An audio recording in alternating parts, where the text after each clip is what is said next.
저는 오늘 이 시간 여러분과 함께 깊은 곳에 가서라는 제목으로 은혜를 나누고자 합니다. 베드로는 어부였었습니다. 그가 고기를 잡아서 생계를 이어가는 사람입니다. 산배가 굵어질 때까지 갈릴리 호숫가에서 자랐기 때문에 그는 오직 벨에 노를 젓고 돛을 달고 혹은 그물을 던지고 하는 이런 일밖에는 몰랐었습니다. 그날도 베드로는 그물을 어깨에 걸머쥐고 어둑어둑할 때 집을 나왔습니다. 그러고 난 다음 배에다가 그물을 싣고 노를 저어서 그는 호수가에 나가서 그물을 던지기 시작한 것입니다. 오늘은 얼마간의 고기를 잡을 것이라고 생각하고 부지런히 그물을 던지고 잡아당기고 했지만은 한밤중이 되도록 한 마리도 못 잡았습니다.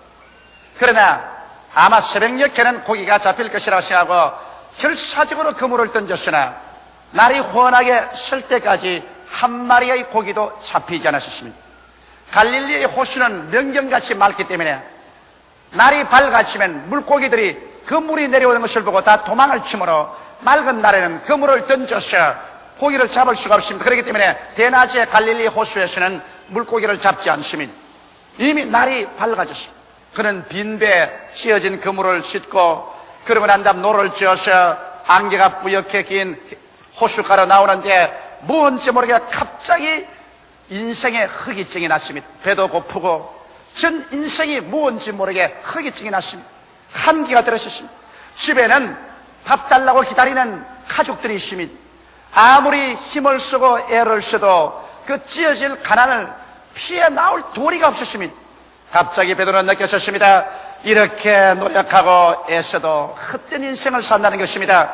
인간적인 모든 꿈이 산산조각으로 나고 자기는 무기력하고 무능한 존재로 더 이상 살아갈 필요가 없다는 그러한 절망감조차 엄습에 들어왔었습니다.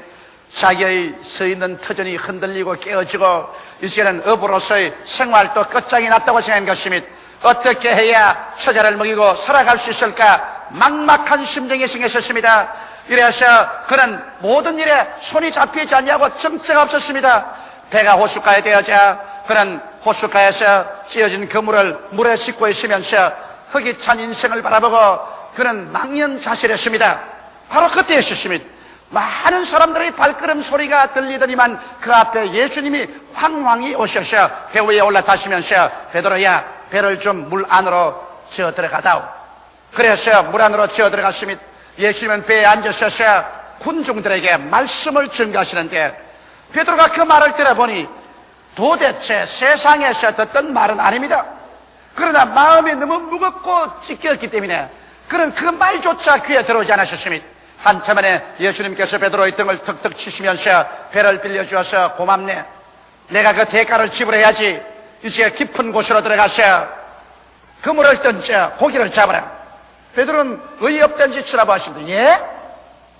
주께서 종교가인데 갈릴리 바다라면 내가 잘 알고 고기 잡는 것은 내가 잘 아는데 밤이 맞도록 그물을 던졌으나 잡은 것이 하나도 없는데요.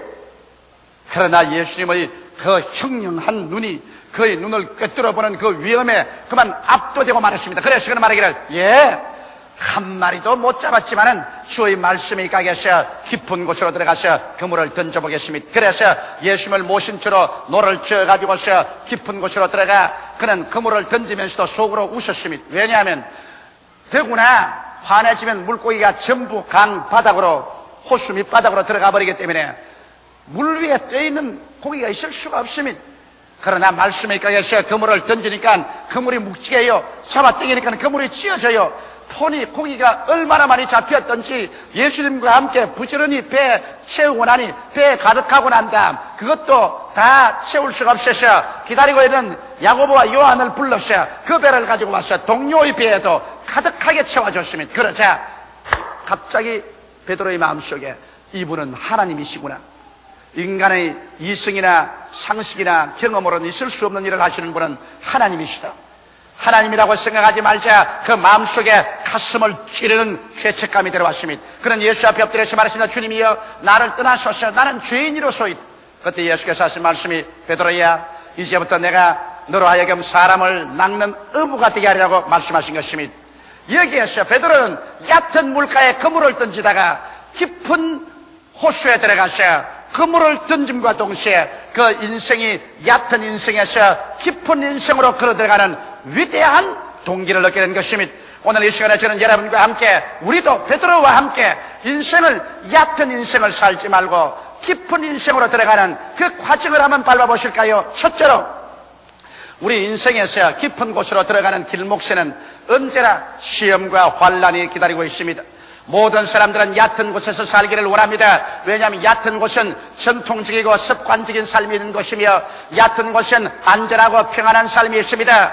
그래서 변화가 없기 때문에 변화 없는 가정, 변화 없는 직장, 변화 없는 사회 속에서 편안하게 살기를 원하지, 가정에 폭풍우가 다가오고 사업이 뒤어 흔들리고 그리고 직장이 무너지고 하는 이러한 변화를 원치 않습니다. 더구나 사람들은 하나님이나 영원이나 사후의 세계나 이런 것에 관해서는 생각하기를 원치 않습니다. 그저 매일매일 같이 무엇을 먹을까, 무엇을 입을까, 무엇을 마실까 이런 일에만 만족하면 내일이야 있든 없든 생각하지 않습니다. 죄책이 있는 그대로 허무와 무의미 속에서 있으면서도 죽음과 무의 절망이 다가옴에도 불구하고 그 안에서 그대로 만족하고 살기를 원합니다.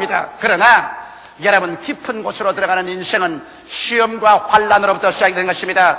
갑자기 내가 서 있는 현실의 땅에 지진이 일어납니다. 내 서 있는 땅이 흔들리며 깨어지고 그래서 내가 설 수 있는 자리가 없게 되어버리고 마는 것입니다. 가정이 흔들리고 사업체가 흔들리고 그리고 건강이 흔들리고 깨어지고 구열이 생기고 내가 설 곳은 어디냐, 절망이 될 때가 오는 것입니다. 동서남북을 살펴보아도 내 갈 길이 없고 망연자실해서 절망적인 상황에 처하게 될 때 사람들은 비로소 얕은 곳에서 이상도 그물을 던지며 살 수 없습니다.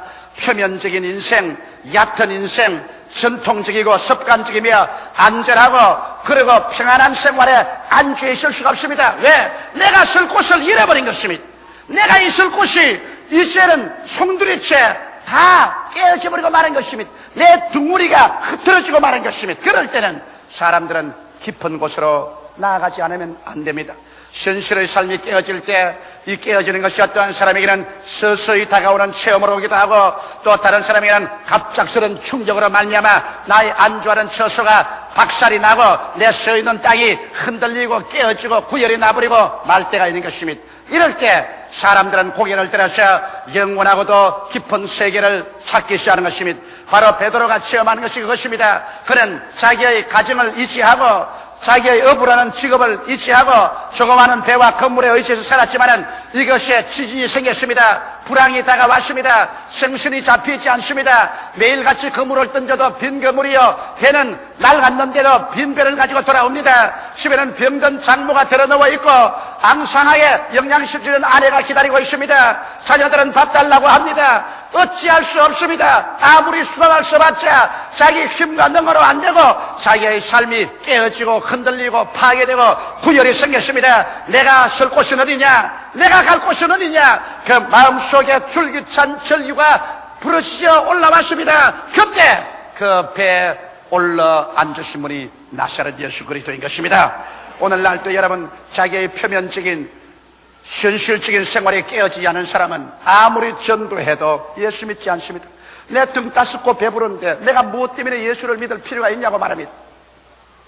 여러분에게 수많은 사람이 과거에 전도해도 여러분께서 한 귀로 듣고 다른 귀로 흘렸을 때가 있을 것입니다. 그러나 여러분이 예수를 신중하게 생각하고 그리스도를 여러분의 인생의 배에 받아들이게 된 동기는 여러분의 있는 처소에 지진이 나고 여러분이 안주한 그 표면이 갈라지고 여러분께서 환난과 시험 속에서 어찌할 바를 모를 때 예수께서 성큼 여러분의 인생의 배에 올라타고 나와 함께 가자고 말할 때 두말하지 않고 따라 나온 체험을 가지고 있을 것입니다.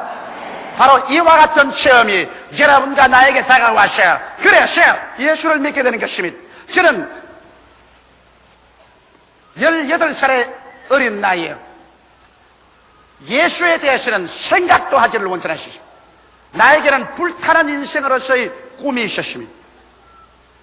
그래서 예수를 믿으란 그런 전도조차는 내게는 미치지도 않았었습니다. 그러나 나의 인생 속에 지금부터 27년 전에 지인이 다가왔습니다.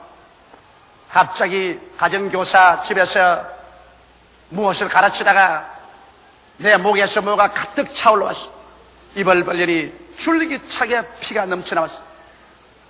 나는 놀랐습니다. 방 밖에 뛰어나가서 그래서 피를 토했습니다. 토안이 또 넘쳐나오고 토안이 또 넘쳐나왔습니다. 그러자 나의 생애 속에 절망이 다가왔습니다. 내가 쓴 땅에 지인이 일어나셨습니다. 내가 쓸 곳이 다 깨어지고 흔들리고 구열이 생겼습니다. 나의 쓸 곳은 어디냐 절규했습니다. 그 다음 병원에 가서 엑스레이를 찍어보니까 의사는 고개를 흔들겠습니다. 이렇게 되기까지 어떻게 살았냐? 내 오른편 폐 중엽은 공동으로서 구멍이 뻥 뚫려지고 말았습니다. 그리고 온 폐 밑에는 쫙쫙 찢어져 있습니다. 그리고 옆구리에는 늑막염으로 고름이 가득 차 있습니다. 이제 나에게는 절망이 마치 칠흑같이 어두운 밤같이 다가왔습니다. 나의 서 있는 처수가 흔들리며 깨어져버리고 말하는 것입니다. 이제 내 있을 곳은 어디냐? 나의 미래도 사라졌습니다. 현재도 사라졌습니다. 그래서 그 절망적인 상황 속에서 나의 얕은 곳에 삶이 깨어졌을 때 이제는 깊은 곳을 향해서 부르짖을 수밖에 없었고, 그때 예수님께서 빈 나의 인생의 배에 성큼 타고 들어오신 것입니다. 그때 이후로부터 시작해서 지금까지 저는 예수와 함께 인생 항해를 해왔었습니다. 오늘날 그러기 때문에 여러분에게 환난과 시험이 다가오거든 이상한 것 당하는 같이 그렇게 생각하지 마십시오. 환난과 시험은 여러분과 나의 얕은 인생의 껍질을 깨뜨려버리고 그 속에 깊은 세계로 향하는 그 길로 걸어가기 위해서 주께서 초청하는 손길인 것을 알게 되시기를 주 이름으로 축원합니다. 이렇기 때문에 성경에 너희 중에 고난당하는 자가 있느냐? 저는 기도할 것이라고 말했었습니다. 고난은 바로 여러분과 나의 표면적인 생활을 깨뜨려서 깊은 세계로 들어가는 안내자의 고난하는 것입니다. 여러분께서 많이 깨어지면 예수 그리스도의 그 깊은 세계로 더 깊이 들어가고, 적게 깨어진 사람은 적게 예수 그리스도를 이해합니다. 똑같이 예수를 믿어도 얕게 믿는 사람이 있고 깊게 믿는 사람이 있습니다. 이러므로 오늘 이 시간에 시험과 환난이 여러분을 깨뜨려서 여러분을 깊은 세계로 이끌어들이는 것을 알고 오히려 시험과 환난 중에 기뻐하고 깨어지고 기도하는 여러분이 되셔야 될 것입니다. 둘째로, 인생은 살면서 깊은 곳에서 들려오는 음성이 있습니다. 여러분, 깊은 곳에서 들려오는 음성이란 바로 성경 말씀인 것입니다. 이것은 이성적인 음성이 아닙니다. 이것은 경험적인 음성이 아닙니다. 이것은 성령으로 말미암아 계시적으로 들려오는 음성입니다. 이성으로서 판단할 수 없는 책입니다. 경험으로서 판단할 수 없는 책입니다. 이것은 계시로서 받아들일 말씀인 것입니다. 이 계시의 말씀, 하나님 말씀을 갖다가 두 가지로 성경은 말하고 있습니다. 로고스란 말씀이 있고 레마란 말씀이 있습니다. 로고스란 말씀은 여러분에게 주신 하나님의 말씀이요, 레마란 말씀은 하나님의 말씀이 내게 올 때 레마라고 말합니다. 로고스는 the word of God, 레마는 the word of God to you인 것입니다. 이렇기 때문에 우리가 창세기부터 요한계시록까지를 읽음으로 말미암아 로고스를 읽어서 하나님의 지식을 우리 마음속에 얻습니다. 이래서 주의 말씀이 내 마음의 양식이 되어서 영의 깊은 세계의 길을 깨닫게 되고, 그리고 그 안에서 내 심령이 자랍니다. 그러나 내 속에, 현실의 생활 속에 기적이 일어나는 것은 이 막연하게 성경을 읽어서 기적이 일어나지 않습니다. 성경 말씀이 성령으로 말미암아 내게 주시는 개인적인 말씀, 로고스가 레마로 변화되어야만 되는 것입니다. 수많은 사람들이 성경에 기록해 놓았으니까 이 말씀대로 해보자, 그렇지 않습니다. 성경의 말씀은 천하인간 모든 사람에게 공평하게 준 것입니다. 이것은 하나님이 이런 일을 할 수 있다는 가능성의 지식을 보여준 것입니다. 그러나 내게 하나님의 역사가 일어나는 것은 로고스가 성령으로 말미암아 기도할 때 레마로 변화되야 되는 것입니다. 내게 직접 주는 말씀이 되어야 되는 것입니다. 갑자기 성경을 읽다가 설교를 듣다가 기도하다가 성령께서 하나님 말씀을 가지고 내 마음속에 숲을 태우는 불같이, 바위를 주석에 때리는 몽둥이같이 심령을 뛰어 흔듭니다. 이것은 날 보고 하는 말씀이다. 그럴 때는 하나의 기록된 말씀이 아니라 바로 여러분에게 직접 하는 말씀이 되어버리고 마는 것입니다. 로고스가 아니라 레마가 되는 것입니다. 예수님께서 베드로에게 와서 베드로야 깊은 곳에 가서 그물을 던져 고기를 잡으라는 것은 하나님의 성경에 기록된 말씀이 아니라 베드로에게 직접 주는 말씀인 것입니다. 그러므로 여러분, 오늘날 우리는 성경을 읽을 때 많이 기도하고 설교 들을 때도 기도하고 개인 생활에도 기도해서 하나님이 내게 시방 주시는 말씀을 기다려야만 되는 것입니다. 그래서 하나님이 지금 내게 레마를 주시면 그 말씀을 믿고서 나갈 때 기적이 일어납니다. 믿음은 들음에서 나며 들음은 그리스도의 말씀으로 말미암아 되는데 이 말씀은 바로 레마입니다. 요 며칠 전에 캐나다에서 어느 캐나다 여성이 장거리 전화로 내 사무실에 전화했어요. 조 목사입니까? 그래서 그렇다니까 내가 과거에 캐나다에서 조 목사님이 성의할 때 와서 은혜 받은 사람인데 내가 병이 들었습니다. 고혈압에다가 신장이 나빠졌는데 병원에 가니까 장기 입원을 하라고 합니다. 그러나 성경 말씀을 보면 제가 우리 연약한 것을 친히 담당하시고 우리 병을 짊어지셨다 했고 제가 채찍에 맞음으로 너희가 나음을 입었다고 말했는데 내가 과연 병원에 입원해서 장기 치료를 받을까요? 이 말씀에 의지해서 그대로 나갈까요? 그래서 내가 말했습니다. 자매님, 제가 채찍에 맞음으로 너희가 나음을 입었다는 말씀이나 제가 우리 연약한 것을 친히 담당하시고 병을 짊어지고 가시다는 말씀은 로고스요. 그럼 천하 모든 인간에게 하나님은 이런 일을 할 수 있다고 가능성을 보여주신 것이요. 당신이 기도할 때 이 말씀이 마치 숲을 태우는 불같이 바위를 쳐서 깨뜨리는 몽둥이같이 당신 개인에게 부딪혀와서 바로 너보고 하는 말이다.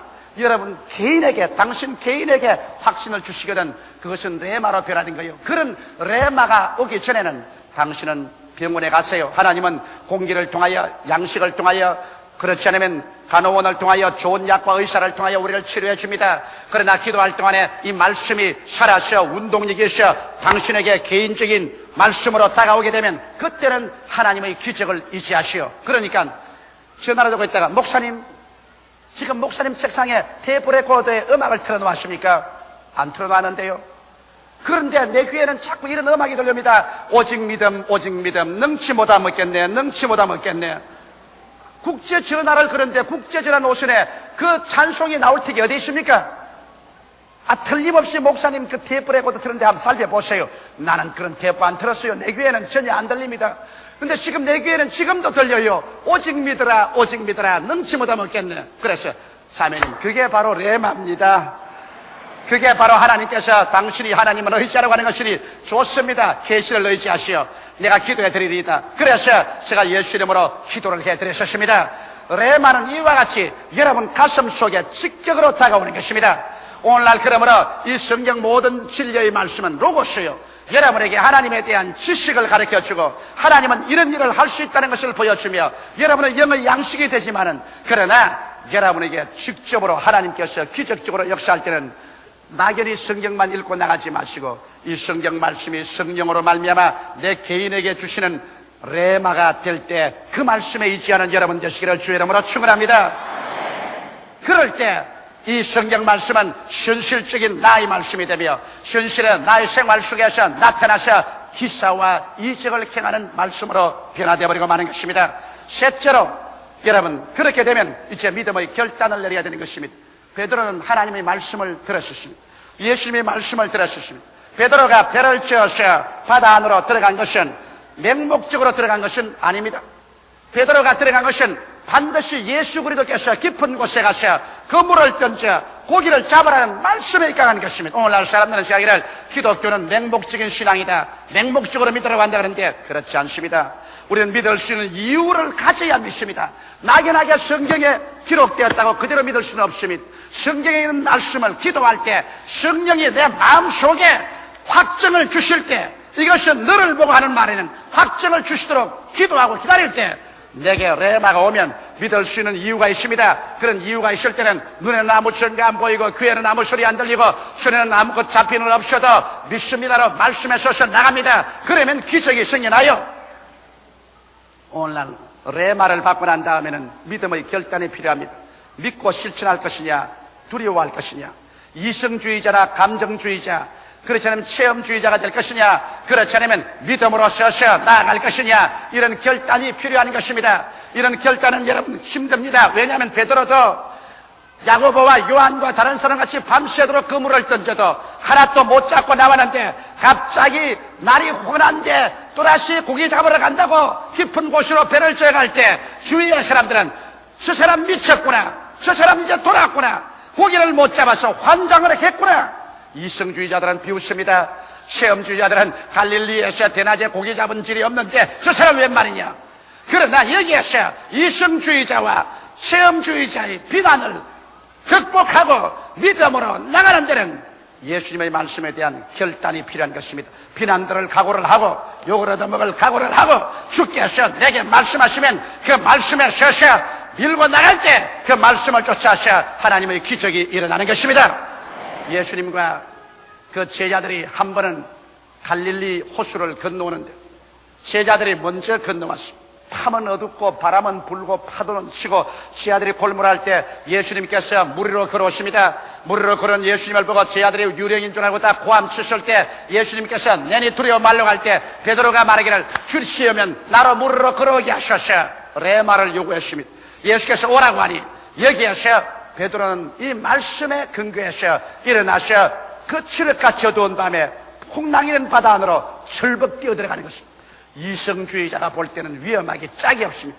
경험주의자가 볼 때는 자살적인 행위인 것입니다. 그러나 베드로는 하나님의 말씀을 받았기 때문에 말씀에 서서 믿을 수 있는 이유가 있습니다. 눈에는 안 보이고 귀에는 안 들리고 손에는 안 잡혀도 말씀에 서서 첨벙첨벙 들어갈 때 그는 물 위로 걷기 시작한 것입니다.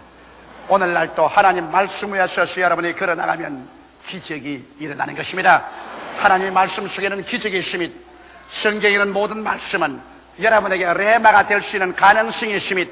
여러분이 기도하고 주님께 부르시면 이 말씀을 성령께서 들어서 여러분 개인의 마음속에 개인의 것으로 믿음을 넣어줄 때 이 말씀은 내게 주신 레마가 되고 레마가 되면은 여러분 초인간적인 믿음이 생기고 그 믿음 위에 서서 나가면 오늘날 또 우리 인간으로서 상상할 수 없는 위대한 일들이 믿음을 통하여 나타나게 되는 것입니다. 넷째로 여러분 이와 같이 믿음의 결단을 가지고 나갈 때 베드로는 놀랍게도 예수 그리스도의 다른 면을 발견하게 된 것입니다. 그는 그때까지 예수 그리스도는 그저 위대한 종교가요, 선생이요, 혹은 사회개혁가요, 혁명가라고만 생각했지 사업가라고는 생각하지 않았었습니다. 예수님이 그저 가르치기는 하시지 무엇 실제 우리같이 노동자가 이 손으로 일하는 곳에 같이 참여할 것이냐고 생각한 것입니다.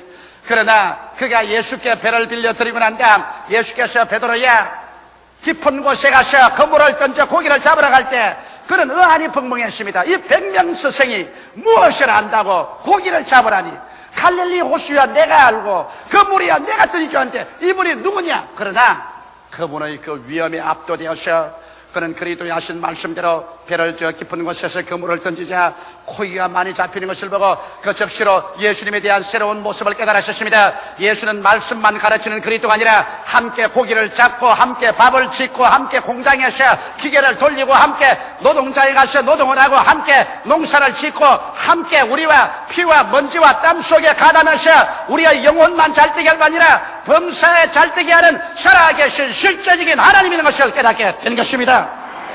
오늘날 너무나 많은 사람들이 예수님은 그저 말씀만 가르치는 그러한 분인 줄 알고 있습니다. 예수 그리스도께서 실제로 정치가와 함께 정치를 하시고 군인들과 함께 실제 전쟁을 하시고 공장에 들어가서 기름 옷을 입고 실제 기름으로 기계를 돌리시고 실제로 농장에서 새카맣게 얼굴을 태워가면서 농부와 함께 일하시는 이와 같은 인생 동업자로서 예수를 알지 못하고 있는 것입니다. 베드로는 비로소 그가 레마의 말씀을 받아 믿음으로 실천하자마자 주님께서는 우리의 무엇을 먹을까, 무엇을 입을까, 무엇을 마실까, 우리의 일상적인 생활 속에 와서 함께 일하며 함께 주께서 위대한 창조적인 삶을 주시는 하나님인 것을 깨닫게 된 것입니다. 예수님은 복음을 증가하는 하나님뿐 아니라 사업가요, 실업가요, 정치가요, 군인이요, 의사요, 여러분과 나와 함께 있어서 우리의 모든 생활에 의지할 수 있는 위대한 하나님이 된 것을 믿게 되시기를 주의 이름으로 축원합니다. 베드로가 그물을 던질 때 예수님도 함께 그물의 한 깃을 잡고 던져주시고 그물을 잡아 당길 때 예수님이 함께 잡아 당겨주시고 고기를 주워 담을 때 베드로와 예수님은 부지런히 손에 고기 비린내를 내면서 주워 담았습니다. 베드로의 배에 가득히 채우고 야고보의 요한의 배에도 가득 채웠습니다. 언제 말씀을 전가하던 예수님의 손에는 고기가 잡히고 비린내가 나고 그물을 잡아 당기고 합니다. 예수님께서 여러분 교회에 와서 예배 드릴 때만 예수님이라고 생각하면 안 됩니다. 예수님은 여러분 가정에 가실 때, 여러분의 사업장에 가실 때, 직장에 가실 때, 공장에 가실 때, 농장에 가실 때 예수님께서 땀을 흘리시고 기름 냄새를 풍기시고 흙을 묻히시면서 함께 일하는 인생의 동업자여 주께서 함께 하심으로 말미암아 직업의 귀천은 있을 수가 없고 어느 곳이나 주를 위해서 위대한 창조적이고 생산적인 삶을 살 수 있다는 것을 믿어야 할 것입니다. 예수님께서는 여기에 보십시오. 주님은 베드로의 배만 가득히 채워도 좋은데 거기 기다리는 야고보와 요한의 배도 채웠습니다. 왜? 밤새도록 같이 일했는데 베드로만 배에 가득 채우고 간다면 야고보와 요한이 얼마나 섭섭하겠습니까? 그러므로 주님께서는 섭섭한 사람이 없게 하기 위해서 우리에게 생명을 주되 넘치게 주어서 남과 나누어 주기를 원하는 것입니다. 내 배만 채우지 말고 남의 배도 채우자. 이래서 주님은 잔이 넘치는 생활을 주셔서 나만 마시지 말고 남도 마시게 하자. 사랑도 남에게 채워주고 믿음도 소망도 남에게 채워주고 축복도 나만 누릴 것이 아니라 남과 나누어 주고 그래서 내 배만 채울 것이 아니라 다른 사람 배도 채워주는 이것이 주님의 뜻인 것입니다. 모든 일에 항상 모든 것이 넉넉하여 모든 착한 일을 넘치게 하려 하십니다. 이러므로 깊은 곳에 들어가서 베드로의 문제는 해결되었습니다. 얕은 곳에서 밤낮으로 그물을 던지는 베드로에게 비로소 시험과 환란이 들어와서 얕은 그물을, 얕은 생활을, 얕은 인생을 산산조각으로 깨뜨려버리고 깊은 곳으로 뛰어들어가서 인생의 새로운 변화가 왔습니다. 그리스도를 만난 사람들은 모두 다 그들 속에 물질적인 얕은 세계가 아닌 깊은 영원한 세계를 가지고 있습니다. 그리고 이 깊은 세계 속에서는 말씀과 믿음으로 사는 귀한 역사가 일어나는 것입니다. 말씀을 통해서 살고 믿음으로 사는 인생, 그것이 바로 얕은 세계에 살지 않고 깊은 세계에 들어와서 사는 사람들의 생활의 모습인 것입니다. 나의 의인은 믿음으로 말미암아 살리라. 사람이 떡으로만 살 것이 아니요 하나님의 입으로 나오는 말씀으로 살 것이라. 말씀과 믿음으로 깊은 곳에 들어가서 창조적이고 기적적인 삶을 살게 되시기를 주의 이름으로 축원합니다. 다 같이 계시게 기도드리겠습니다. 사랑이 많으신 우리 아버지 하나님, 인생의 얕은 곳에는 조그만 바람이 불어도 파도가 치고 조그만 흔들려도 지인이 일어나고 조그만 변혁이 와도 천지가 개벽을 합니다. 그러나 깊은 곳에는 아버지 그렇지가 않습니다. 내 아버지는 우리가 얕은 곳에서 흔들리고 흔들리며 깨어지고 구열이 다가오는 것은 이 얕은 곳에 우리 영혼이 서 있을 곳이 못되기 때문에 깊은 곳으로 들어가라는 신호인 줄 알고 있사옵나이다. 바로 깊은 곳으로 들어가는 길이요 진리요 생명이 예수 아닙니까? 예수를 통하여 아버지여 얕은 곳에서 보이지 않은 영원한 세계 속으로 우리가 뛰어 들어가서 깊은 곳에서 들려오는 말씀을 듣고 깊은 곳에서 오는 성령을 받고 깊은 세계 속에 우리 삶의 뿌리를 두고 깊은 세계와 교제하고 살아나갈 때 얕은 곳에서 헤아릴 수 없었던 말씀을 믿고 사는 세계가 나오고 믿음을 가지고 사는 세계가 나오며 승리의 삶이 나타나는 것을 알고 감사하옵나이다. 아버지 하나님, 오늘 이 자리에 온 모든 우리 성도들 모두 다 얕은 곳에서 깊은 곳으로 들어가게 하여 주시옵소서. 예수님 이름 받들어 기도하옵나이다. 아멘. 오늘 저는 여러분과 함께 나는 부활이요 생명이니 이와 같은 예수 그리스도의 말씀을 통해서 은혜를 받고자 합니다. 기독교 신앙이란 이론이 아니라 여러분의 생활 속에서의 체험인 것입니다. 예수님을 믿음으로 말미암아 자기 속에 다가온 그 부인할래야 부인할 수 없는 신앙의 체험, 이것이 우리 기독교 신앙의 위대한 힘이요 증거의 원천이 되는 것입니다. 예수 그리스도의 부활 사건도 마찬가지인 것입니다. 성경에는 예수께서 십자가에서 돌아가시고 무덤에 장사한 지 사흘 만에 부활하셨다고 말씀하고 있는 것입니다. 이것을 우리가 과학적으로, 역사적으로, 논리적으로 얼마든지 확실하게 증거할 수 있는 사실입니다. 그러나 그 무엇보다도 확실한 증거는 이 부활하신 예수께서 여러분과 나의 속에 들어와서 우리에게 위대한 부활의 체험을 주시고 계신다는 이 사실이 세상 누가 뭐라고 부정해도 그것에 굴복할 수 없는 확실한 증거가 되는 것입니다.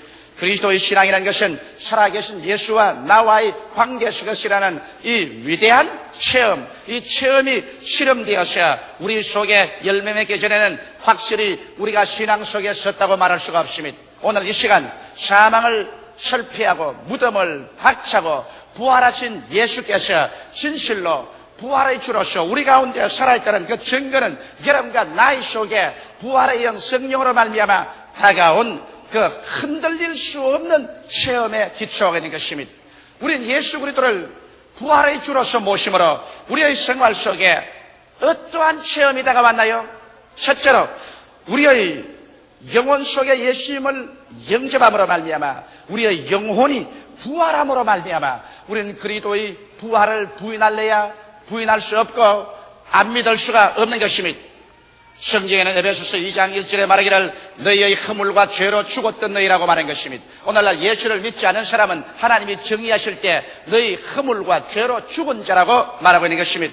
죽음이라는 것은 없어지는 것 아닙니다. 우리 생각에는 죽는다 그러면 없어진다 그렇게 생각하는데 그거는 잘못된 정의인 것입니다. 죽음이라는 것은 없어지는 것이 아니라 교통이 끊어진다 이 말씀인 것입니다. 여러분 샘물이 활활 흘러내릴 때는 그 물이 살아있는 물입니다. 생수입니다. 그러나 만일 샘물이 끊어져서 옹달아 뭉쳐지면 그것은 썩은 물이 되고 죽은 물이 되고 마는 것입니다. 어떠한 가정도 부부간에 교통이 끊어집니다. 서로 논쟁하고 아내와 남편 간에 그만 교통이 끊어져 버리고 말면은 그 부부간의 결혼 생활은 죽은 결혼이요 그 가정은 죽어버리고 마는 것입니다. 여러분 사람이 살았다 할 때는 서로 말하고 대화를 통해서 교통이 이루어집니다만 사람이 죽었다는 것은 죽고 나면 불러도 대답하지 아니하고 울어도 사랑해도 반응이 없습니다. 그러므로 교통이 끊어질 때 죽었다고 말하는 것입니다. 성경에는 하나님께서 에덴 동산에 아담과 하와를 두시고 보기에도 아름답고 먹기에도 좋은 실과를 나게 하시고 동산 중앙에 선악을 하는 실과 하나님의 주권을 상징하는 실과를 주께서 만드시고 아담에게 명령하시기를 동산의 모든 실과는 다 먹되 선악을 하는 실과는 먹지 마라. 먹는 날에는 반드시 죽으리라고 말씀하셨습니다. 그런데 사탄의 꾀임을 받아서 육신의 정욕 때문에 하와와 함께 아담은 하나님의 뜻을 반역하고 하나님의 권위를 짓밟고 그 선악을 하는 실과를 따먹었습니다. 그렇다고 해서 아담과 하와가 그 자리에서 육체적으로 당장 죽었나요? 죽지 않았습니다. 따먹고 난 다음에도 아담과 하와는 그 900여 년을 살았습니다. 그러면 성경에 선악을 하는 실과를 먹는 날에는 반드시 죽으리라고 했는데 왜 안 죽었나요? 아담과 하와는 죽었습니다. 언제 죽었나요? 하나님의 형상과 모양대로 지음받은 것이 인간입니다. 인간은 이 육체라는 하나의 흙집을 덮어쓰고 사는 영원한 존재인 것입니다. 그러므로 속사람이 참 사람이고 그 사람은 육체의 집에 불과한 것입니다. 그런데 이 장막집을 거처로 삼고 사는 그 속사람이 하나님을 반역하자 말자 죽어버렸습니다. 다시 말하면 하나님과의 교제가 끊어지고 마는 것입니다. 이제는 하나님께서 아담에게 말할 수 없게 되었고 아담도 하나님께 말할 수 없게 된 것은 죄악으로 말미암아 하나님과 사람 사이가 분리되어 버리고 마는 것입니다. 그 결과로서 분리된 확실한 증거로 하나님과 교제하던 에덴 성전에서 아담과 하와가 쫓겨나서 그래서 그런 하나님 교제함이 없이 인간의 이성을 의지하고 육체의 노동으로서 살 수밖에 없었습니다. 그때부터 시작해서 오늘날까지 사람들은 죄 때문에 하나님과의 교제가 끊어져 버리고 마는 것입니다. 여러분 결과로 천국으로 열린 창문인 영이 죽음으로 말미암아서 하늘로 향한 창문이 닫힌 결과로 이제 하나님과의 교제는 완전히 상실되어 버리고 마는 것입니다. 하나님께서 말씀을 하셔도 우리에게 교통되지 아니하고 우리가 부르짖어도 하나님께 상달되지 아니하는 것은 이제는 영적으로 죽어버렸기 때문인 것입니다. 이러므로 오늘 세상이 무신론자가 되고 하나님이 어디 있느냐 하나님을 믿지 말고 내 주먹을 믿으라 이렇게 하는 이유가 있습니다. 왜? 그들은 아무리 세상에 유식하고 학문이 많고 박사가 되더라도 그 인간의 지식으로 말미암아서는 하나님을 알 수도 없고 깨달을 수도 없는 것은 하나님을 알 수 있는 영적인 세계의 교제가 끊어져 버리기 때문인 것입니다. 눈이 없는 사람은 빛에 대한 인식을 할 수가 없습니다. 고막이 없는 사람은 음악의 선율에 대한 인식을 할 수가 없는 것입니다. 이 냄새 맡는 감각을 잃어버린 사람은 아무런 향기가 있어도 향기를 맡을 수가 없습니다. 이와 같이 영이 죽어버린 사람, 영적으로 하나님과의 교제가 끊어진 사람은 하나님이 우주에 계셔서 천지 만물을 지으시고 일반적인 자연 만물을 통해서 하나님이 자신을 계시하고 계셔도 이것을 깨달아 알 도리가 없는 것입니다.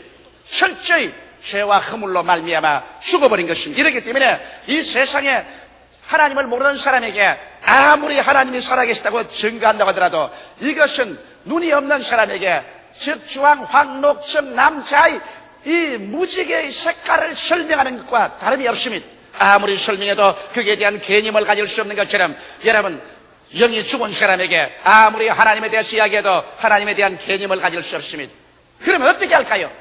죄와 허물로 죽은 우리를 하나님께서는 살려놓을 수 있는 길을 발견해 주십니다. 이것이 바로 예수님께서 오셔서 십자가에 못 박여 피를 흘리고 죽으심으로 말미암아 인류의 죄악을 청산함으로 하나님과 사람 사이에 막힌 담을 허시고 그 보혈을 통하여 하나님께서 성령을 보내주셔서 우리를 죄악의 잠에서 깨뜨리는 것입니다. 긍휼의 풍성한 하나님이 우리를 사랑하신 그 큰 사랑을 인하여 허물로 죽은 우리를 그리스도와 함께 살리셨다고 말씀하신 것입니다. 그러므로 오늘날에 와서 우리가 예수 그리스도를 성령의 감동으로 말미암아 내 구주로 믿게 되자마자 나의 죽은 영혼 속에 부활의 역사가 일어나기 시작하는 것입니다. 그리스도의 부활의 생명이 내 영혼 속에 들어오자마자 영의 눈이 열리고 영의 귀가 열리고 영의 입이 열리고 영의 활동력이 시작하는 것입니다. 그래서 하나님이 계신 것을 알게 되고 그 아들 예수께서 내 구주가 되신 것을 알게 되는 것입니다.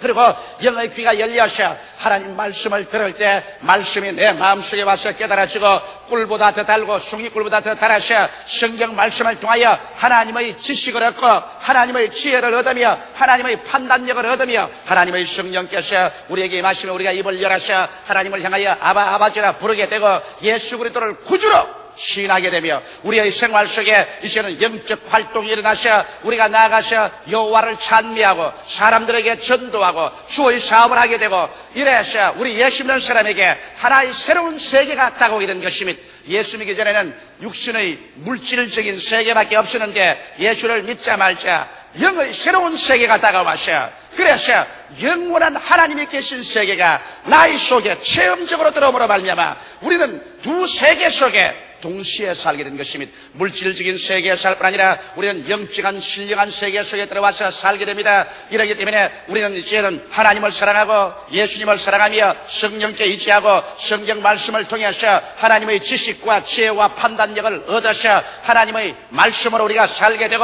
우리의 생활이 주님 중심으로 하늘나라를 향해서 살게 되는 위대한 삶의 부활이 우리에게 다가오게 되는 것입니다. 이것이 부활인 것입니다. 이것이 위대한 여러분 체험인 것입니다. 이것은 예수께서 죽었다가 부활했기 때문에 이러한 역사가 예수를 믿을 때 우리에게 일어나는 것입니다.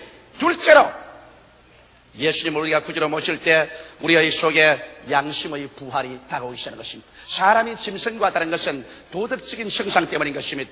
여러분 짐승들도 어느 정도의 지성을 가지고 있습니다. 또 지식도 있고 체험도 가지고 있습니다. 그러나 짐승이 사람보다 확실히 못한 것은 짐승 속에는 양심이 없습니다. 그러나 사람은 도덕적인 양심을 가지고 있습니다. 하늘에는 별, 지상에는 꽃, 사람의 마음에는 양심이라고 말한 것입니다. 이와 같은 양심이 있기 때문에 우리들은 이 세상에서 윤리도 지켜지고 도덕도 지켜지고 국가의 법도 지켜지는 것입니다. 그러나 인간이 타락하자마자 인간의 양심이 완전히 부패해져 버리고 말한 것입니다. 성경에는 보면 인간이 타락한 이후로 양심의 변화에 대해서 밝히 말하고 있습니다. 인간의 양심이 약한 양심이 되어버리고 말했다는 것입니다. 하나님과의 교제가 끊어지고 성령의 임재 없이 쓰자 양심이 약해져 버리고 말한 것입니다. 그래서 양심의 소리가 힘이 없습니다. 육신의 정욕과 안목의 정욕과 이 세상의 자랑은 우는 사자와 같이 우리를 휘어잡고 죄악 가운데로 이끌어가는데 이것을 말릴 수 있는 양심의 소리는 약한 양심이 되어서 미세한 소리밖에 외치지 못합니다. 거기에다가 성경은 고린도전서 8장 7절에 보면 더러운 양심이 있습니다. 양심이 그만 죄악과 타협에 대해서 더러워져서 그래서 더러움에 익숙해졌습니다. 이제는 음란하고 방탕하고 추악한 곳에 들어가서 몸을 뒹굴고 살아도 양심에 거리낌이 없습니다. 더러운 양심이 되어버린 것입니다. 그 다음에는 성경 말씀 가운데 보면 역시 악한 양심이 있습니다. 악행을 심판치 못하는 양심입니다. 히브리서 10장 22절에 보면 양심이 악하게 되어서 이제는 아무리 악한 일을 해도 내 마음에서 양심이 일어나서 이거는 악하다, 이거는 못한다, 이러한 심판을 할 수 있는 힘을 잃어버리고 말한 것입니다. 거기에다가 더 나아가셔 화인 맞은 양심이 있습니다. 디모데전서 4장 1절에 보면 완전히 감각이 마비되었어. 이제는 양심이 있는 둥 없는 둥 하는 것입니다. 오늘날 세상에 사는 사람들은 모두 다 약한 양심, 더러운 양심, 악한 양심, 화인 맞은 양심 속에서 양심의 기능이 마비된 상황 속에서 살고 있는 것입니다. 이러기 때문에 이 세상에 이렇게도 전쟁과 전쟁 소문이 요란하고 음란하고 방탄하고 살인하고 시기하고 분노하고 질투하고 서로 조급하며 팔고 사며 이 세상이 살기가 고통스럽게 된 거 윤리와 도덕이 땅에 떨어지고 말고 부패와 썩어짐이 홍수같이 몰아치는 것은 이것을 조정할 수 있는 인간의 양심의 기능이 마비되어 버리고 말하게 되는 것입니다. 약한 양심, 더러운 양심, 악한 양심, 화인 맞은 양심을 가지고서 이 세상에 윤리와 도덕이 실천될 수 없습니다. 이러한 인간에게 예수 그리스도가 구주로 임재하고 부활하신 영 성령이 우리 속에 맞아 우리의 가슴 속에 놀라운 양심의 부활이 다가오는 것을 우리는 체험하게 되는 것입니다. 이 양심의 부활은 뭘까요? 성경에 보면 베드로전서 3장 21절에 선한 양심에 대해서 말하십니다. 오직 선한 양심이 하나님을 향하여 찾아가는 것이라. 예수님이 우리 가슴 속에 들어오자 이 양심이 선하게 변화되는 것입니다. 선한 양심이 되자 선한 양심은 우리를 끌어서 하나님께로 향하여 찾아갑니다. 우리의 손을 잡고서 하나님께로 나아가서 천지와 만물을 지으신 위대한 하나님 앞에 우리의 무릎을 꿇게 하는 그러한 인도자가 되어주는 것이요. 부활의 예수께서 우리 속에 들어오자마자 청결한 양심이 부활합니다. 죄의 더러움을 심판하는 청결한 양심이 부활해서 여러분과 내 마음을 회개하게 만들어주는 것입니다. 그래서 죄악의 모든 더러움에서 우리 자신을 씻고 정결하게 되는 이와 같은 역사가 일어나는 것입니다. 이것은 디모데후서 1장 3절에 분명하게 말하고 있습니다. 디모데전서 1장 19절에 보면 그 다음엔 착한 양심이 생겨납니다. 무법과 불의를 꾸짖고 믿음과 순종을 가져오는 착한 양심이 마음속에 부활해서 일어나는 것입니다. 선한 양심, 정결한 양심, 착한 양심이 우리 마음속에 부활해서 일어나면 이 양심의 위대한 능력을 통해서 우리들은 이제 하나님을 찾게 되고 그리고 회개하고 죄를 멀리하고 정결한 양심을 갖게 되고 착한 양심을 통해서 무법과 불의를 꾸짖고 믿음과 순종을 가져오며 윤리와 도덕을 따라서 살 수 있는 위대한 생명의 부활이 우리의 양심 속에 일어나게 되는 것입니다. 이렇기 때문에 오늘날 물질 만능의 세계 속에서 여러분 젊은 청년들, 오늘날 우리 중년에 이런 사람들, 노년들 누구를 알 것 없이 이 혼탁한 세상 속에서 개인이나 가정이나 사회나 국가가 잘 살려면 양심의 부활이 다가와야 되는 것입니다. 양심이 부활하지 아니하고는 아무리 지식을 많이 얻으면 교활하고 악한 지식을 가진 사람이 되고 마는 것입니다. 여러분, 양심의 부활이 없이 물질적으로 부흥하면 허랑, 방탕, 음란의 도가니가 되어버리고 마는 것입니다. 우리에게 필요한 것은 오늘날 위대한 양심의 부활이 오늘 지식의 팽창과 물질적인 부흥과 동행하지 아니하면 우리의 삶은 비참하게 되어버리고 마는 것입니다. 반드시 교육을 많이 받았다고 그 사람이 잘 사는 사람 되는 것 아닙니다. 그 나라가 물질적으로 부강하게 되었다고 위대한 나라, 잘 사는 나라가 되는 법이 없습니다. 위대한 양심의 부활이 없이 이러한 일은 일어날 수가 없는 것입니다. 이러므로 악한 양심, 더러운 양심, 그리고 약한 양심, 화인 맞은 양심에서 우리는 예수 그리스도로 말미암아 그 옛 양심을 벗어버리고 선한 양심, 순결한 양심, 착한 양심으로 변화되어야 비로소 이 양심을 가지고서 이 방대한 지식과 물질적인 부흥의 세계 속에서 이것을 올바르게 잡고 하나님을 찾아가며 그리고 청결한 삶을 살며 나아가서 무법과 불의를 제끼고 믿음 순종을 가지고 윤리와 도덕적인 아름다운 삶을 살 수 있는 것입니다. 그러므로 진실로 예수 그리스도 앞에 우리가 무릎을 꿇어 기도하고 우리 마음속에 부활의 영광이 들어와서 부활의 양심이 되어야만 하는 것입니다. 셋째로 참 지식을 이해하는 지혜의 부활이 우리에게 다가오는 것입니다. 여러분, 이 세상에 사는 모든 지식이란 눈으로 보고 귀로 듣고 냄새 맡고 맛보고 손으로 만져서 체험한 것을 이론으로 추리해서 조직화한 것이 인간 지식이기 때문에 세상의 지식이란 물질이 있는 한도 내에서밖에 지식이 없습니다. 그 이외에 물질 세계 저 건너편의 것은 모릅니다. 여러분 성경 로마서 1장 22절 23절에 스스로 지어 있다나 우준하게 되어 썩어지지 아니하는 하나님의 영광을 썩어질 사람과 금수와 버러지 형상의 우상으로 바꾸었다고 말하는 것입니다. 세상의 종교들이 이와 같이 살아계신 하나님의 영광을 못 보기 때문에 인간의 지식으로 말미암아 우상을 만들어서 우상을 섬기는 이 어리석음 속에 빠지는 것입니다. 그렇지 않으면 세상의 지혜라는 것은 고린도전서 1장 18절에 십자가의 도가 멸망하는 자들에게는 미련한 것이요 구원은 우리에게는 하나님의 능력이라고 말했는데, 이 세상사한 지식으로서는 예수께서 하나님의 아들이신 것과 그 십자가에 죽었다가 부활한 것이 우리를 구원하는 하나님의 위대한 은총과 사랑이라는 것을 깨닫지 못하기 때문에 세상의 지혜나 지식은 멸망하는 지혜와 지식인 것입니다. 이 세상에 선생이 어디 있으며 변사가 어디 있으며 지혜 있는 자가 어디 있냐고 바울은 탄식했습니다. 사람의 지식으로서 사람의 지혜로서 하나님을 알지 못함으로 하나님은 지식을 인간적인 것으로 멸하시고 전도의 어리석은 것으로 사람들을 구원하시기를 기뻐하신다고 말씀한 것입니다. 그러므로 오늘날 참 지식의 부활은 예수께서 우리의 구주된 것을 믿고 하셔 부활한 예수를 우리의 가슴 속에 모셔드릴 때 예수님으로 말미암아 이제는 계시적인 지식으로 우리에게 다가오는 것입니다. 부활한 예수님이 주시는 지식, 이것은 마태복음 11장 27절에 예수님이 친히 말씀하셨습니다. 내 아버지께서 모든 것을 내게 주셨으니 아버지 외에는 아들을 아는 자가 없고 아들과 또 아들 소원대로 계시를 받는 자 외에는 아버지를 아는 자가 없느니라. 이 세상에 아들과 아들의 소원대로 계시를 받지 않고는 아버지를 아는 자가 없습니다.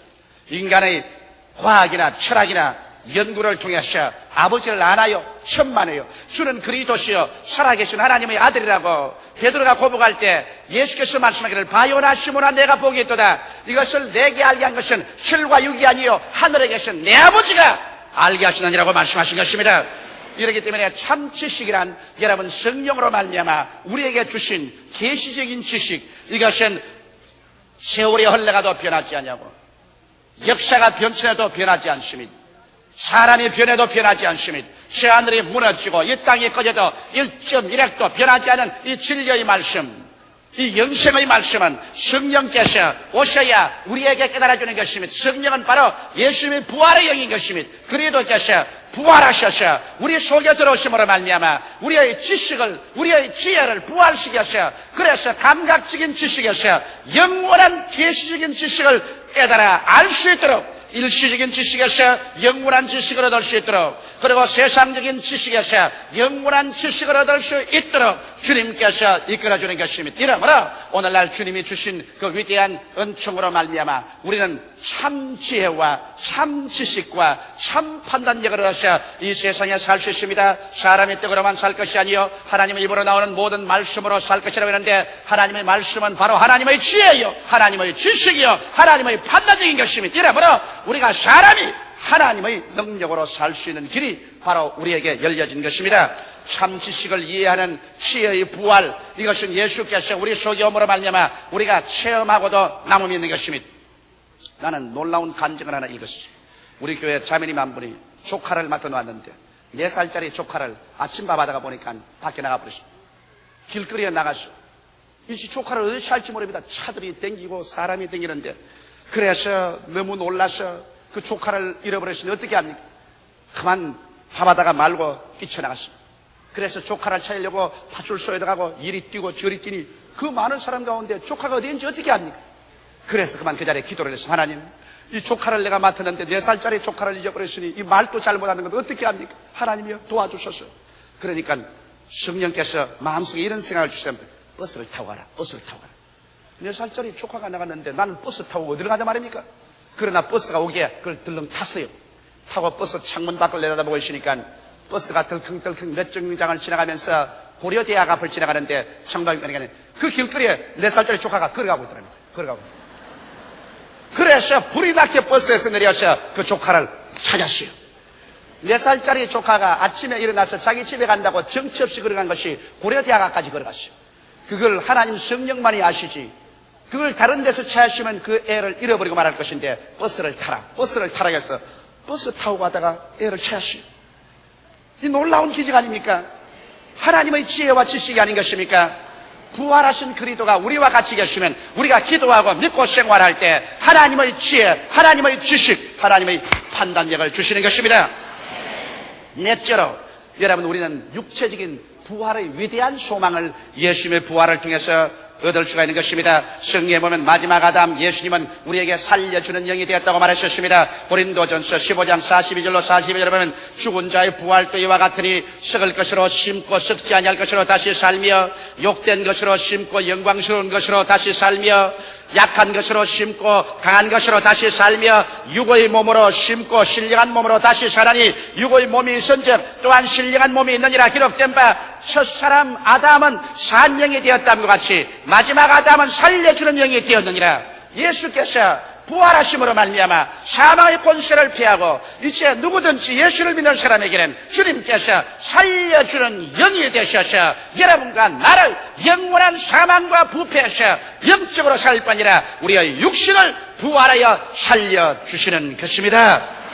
이러므로 여러분 생각해 보십시오. 여러분과 내가 일시에 변화를 바라셔 우리의 모든 몸이 영광스러운 몸으로 강한 몸으로 신령한 몸으로 변화되어 가지고서 눈 깜박할 사이에 번개불같이 이쪽 하늘에서 저쪽 하늘까지 날아갈 수가 있고 우리는 다시 앓는 것이나 고가는 것이나 죽는 것이나 이별하는 것이 없는 이러한 삶을 얻게 될 때 얼마나 큰 영광이겠습니까? 바로 이것을 예수께서 이루시기 위해서 그 몸으로 인간을 구원하시기 위하여 십자가에 못 박여 죄를 청산하시고 신이 죽음에 들어가셔서 무덤에 들어갔다가 사망을 철폐하고 무덤의 문을 무너뜨려버리고 주께서 영원한 생명의 영광 첫 열매로서 부활하고 말한 것입니다.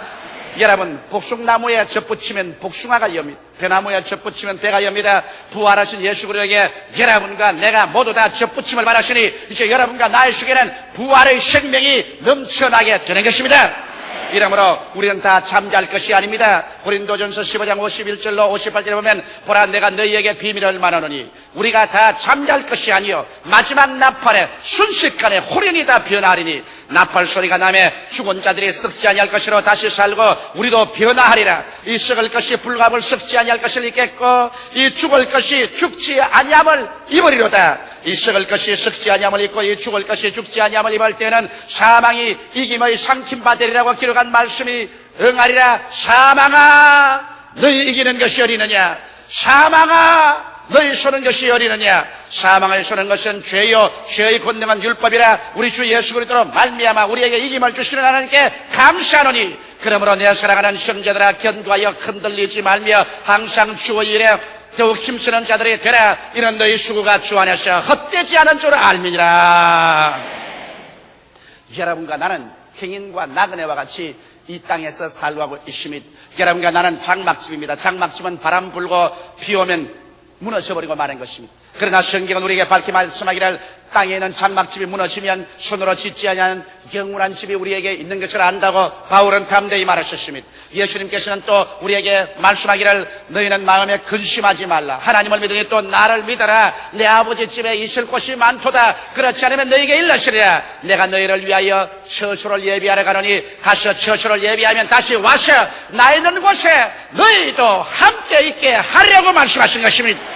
이러므로 우리는 겁날 것이 없습니다. 이 세상이 포연으로 자욱하고 피의 강, 시체의 산이 되어가고 전쟁과 전쟁 소문이 하루도 없는 날이 없고 온 세계가 경제적으로 흔들리고 자연 환경 속에 그리스도의 오실 징조가 뚜렷한 이 시대에 우리가 살고 있을 때 오늘 부활절을 맞이한 우리는 이미 심장하고 큰 기쁨으로 마음속에 우리의 신앙을 새롭게 해야 될 것입니다. 여러분과 나는 이제는 옛사람이 아닙니다. 우리는 흑암의 권세에서 그리스도의 부활의 능력으로 건져내셔 하나님의 사랑의 아들 나라로 옮기셨습니다. 여러분과 나는 하나님의 택하신 족속이요 왕같은 제사장들이요 그 나라의 백성들이 되어버리고 마는 것입니다.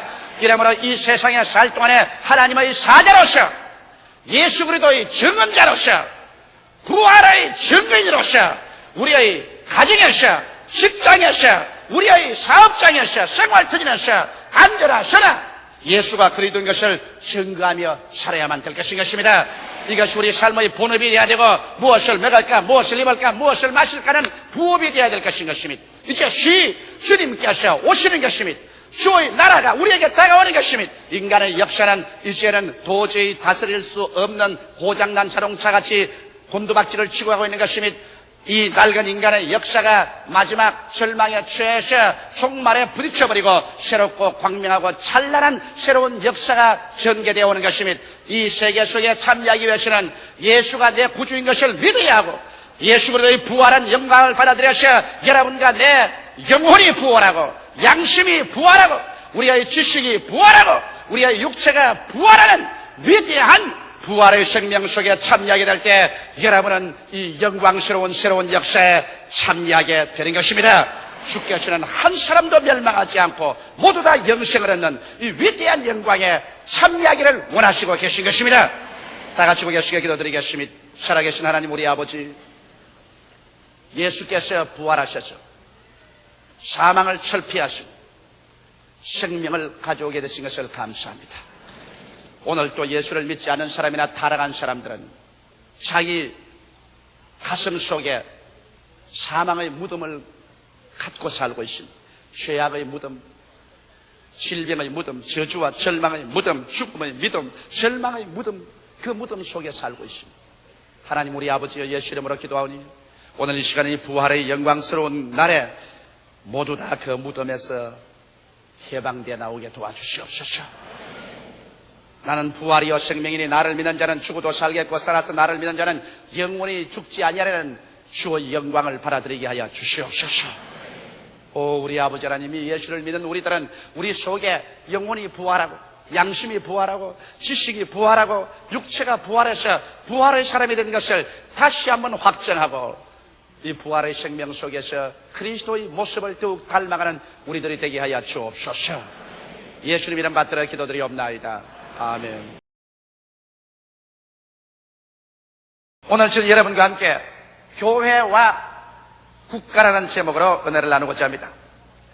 예수님께서 유대 나라에 복음을 전하고 계실 때 유대인들은 어찌하든지 예수님과 로마 정부와 대결되게 하려고 무척 애를 썼습니다. 한번은 예수님께서 복음을 전가하고 계시는데 원수들이 예수께 나와서 굉장히 어려운 질문을 했습니다. 주님, 우리 질문할 것이 있습니다. 무엇입니까? 그러니까 로마 사람에게 세금을 내는 것이 옳은 일입니까? 옳지 않습니까? 이야말로 대단히 심각한 문제인 것입니다. 왜냐하면 그 당시에 유대 나라는 로마의 식민지로 있었습니다. 로마는 유대 민족들에게 무서운 세금을 매겨서 유대인들의 세금을 빼앗아갔었습니다. 이렇기 때문에 모든 유대인들이 이 로마 사람에 대해서 원한에 사무쳐 있었습니다. 이러므로 유대인 애국자들은 로마에게 세금을 내지 말라고 암암리에 전기하고 있었습니다. 이런 판국에 유대인의 메시아라고 하신 예수 앞에 로마 사람에게 세금을 내야 옳습니까? 옳지 않습니까? 이 질문을 했었습니다. 세금을 내지 말라고 말하면 즉시로 로마 관원에 고발해서 이는 로마 정부를 비방하고 반대하는 운동을 한다고 해서 예수님을 체포해서 사형당하게 하려고 한 것이요. 세금을 내지 말라고 하지 않고 세금을 내라고 한다면 이는 유대민족의 배반자다. 유대민족의 메시아라고 하셔 로마의 죽은 노릇이라고 있다. 이는 우리가 따라갈 수 없다. 이렇게 올무에 넣으려고 하는 것입니다. 그래서 예수님은 이렇게도 잡히고 저렇게도 잡힐 수밖에 없도록 올무를 놓았습니다. 이때 예수님께서 그들에게 말하기를 너희에게 동전이 있거든 한번 내놓으랬습니다. 그 동전을 내놓으니까 예수님께서 그 동전을 보여주면서 이 동전에 그려놓은 화상이 네 화상이냐? 가이사의 화상입니다. 그때 예수님께서 그러면 가이사의 것은 가이사에게 드리고 하나님의 것은 하나님께 드려라. 이렇게 말씀하시니까 예수님을 올무에 넣으려고 하는 사람이 그만 망연자실해서 무엇을 질문할지 모르게 되고 말한 것입니다. 여기에서 예수님께서는 분명하게 국가에 드릴 것은 국가에 드리고 하나님께 드릴 것은 하나님께 드려서 국가와 하나님의 나라를 분명하게 분리시켜 놓으신 것입니다. 그렇기 때문에 예수님께서 유대 땅에서 3년 반 동안 복음을 전가할 동안에 그는 군중들을 선동해서 로마 정부를 대적하는 그러한 결사를 한 적도 없고 사회에서 밀란을 일으킨 적도 없으며 사람들에게 불평과 불만을 심어준 적도 없었으며 예수님은 오로지 하늘나라의 복음을 증거하는 것이며 병든 자를 고쳐주고 죄인을 용서해주며 귀신을 쫓아내고 죽은 자를 살리며 불안과 절망에 처한 자에게 평안을 주시고 주님은 다가올 하늘나라에 관해서 복음을 증거하는 것입니다. 이렇기 때문에 로마 정부에는 예수 그리스도가 조금도 위협적인 인물이 되지 않으셨습니다. 유대인 종교가들이 예수님을 시기해서 예수님을 포박해서 로마의 총독인 빌라도에게 내어주어서 사형에 처하려고 했지만은 빌라도가 도무지 예수에게 조금도 위험성을 발견할 수가 없고 예수에게 죽일 만한 죄가 없는 것을 발견해서 예수를 놓아주려고 군중 앞에 나가서 3번이나 발부둥을 치고 애를 쓴 사항이 성경에 분명하게 기록되어 있는 것입니다. 이러므로 로마 정부는 예수 그리스도가 조금도 정치적으로 사회적으로 위험인물이 아니라는 것을 확정하고 있었던 것입니다. 그러므로 예수 그리스도의 복음이라는 것은 하늘나라의 복된 소식을 증거하는 것이고 이 세상 정치나 사회의 문제에 적극적으로 개입해서 소요를 일으키고 문제를 일으키는 것이 아니라는 것을 예수 그리스도 자신이 친히 우리에게 증명해 주시고 있습니다. 그러면 오늘 이 시간에 저는 교회와 국가 간에 얽힌 여러 가지 문제에 관해서 한번 알아보고자 하는 것입니다. 첫째로 성직자의 양심과 국민적인 양심에 관해서 말씀해 드리고자 합니다. 요사이 심심찮게 매스홈을 통해서 성직자의 양심과 국민의 양심에 관한 일들이 말해지고 있습니다. 예를 들어 말하면 국가에 반역한 죄를 짓든지 살인죄를 짓고 방화죄를 지은 사람이 성당이나 교회에 뛰어와서 은신처를 구한다면 성직자는 어떻게 할 것이냐? 어떠한 성직자는 성직자의 양심에 따라서 국가의 반역죄를 짓든지 살인죄를 짓더라도 교회에서는 이 사람을 감추어주고 숨겨주어야 된다는 사람도 있고 또 다른 사람은 그렇지 않다. 그 사람이 국가의 반역죄를 짓고 살인죄를 짓고 방화죄를 했으면 이 사람은 반드시 국가에 범죄한 이상 성직자도 이 사람은 국가의 공평한 심판을 받기 위해서 사직당국에 내줘야 된다.